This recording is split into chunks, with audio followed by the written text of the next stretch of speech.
Gözlerim her akşam aktarır seni, yüreğim yollardan qayıtmır evə.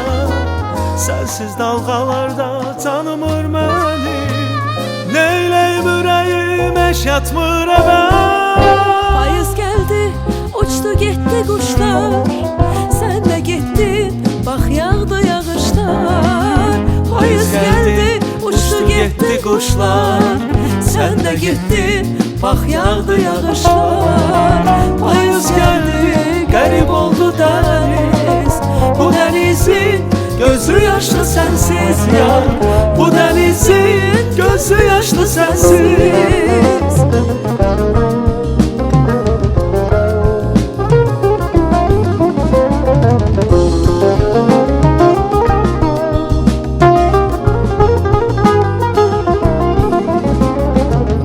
Küçələr döngələr izindən qalır, yarpaq pıçıltısı sənin səsindir. O şirin xatirən özündən qalır, mənim öz sevdiyim mənim bəsimdir. Payız geldi, uçtu gitti kuşlar, sen de gittin, bak yağdı yağışlar. Payız geldi, uçtu gitti kuşlar, sen de gittin, bak yağdı yağışlar.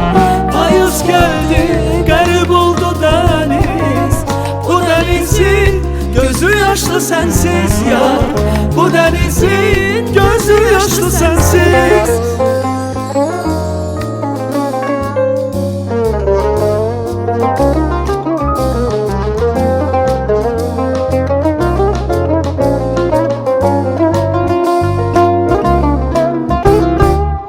Payız geldi, uçtu gitti kuşlar, sen de gittin, bak yağdı yağışlar.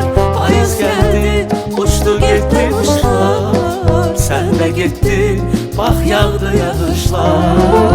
Payız geldi, garip oldu deniz, bu denizin gözü yaşlı sensiz ya.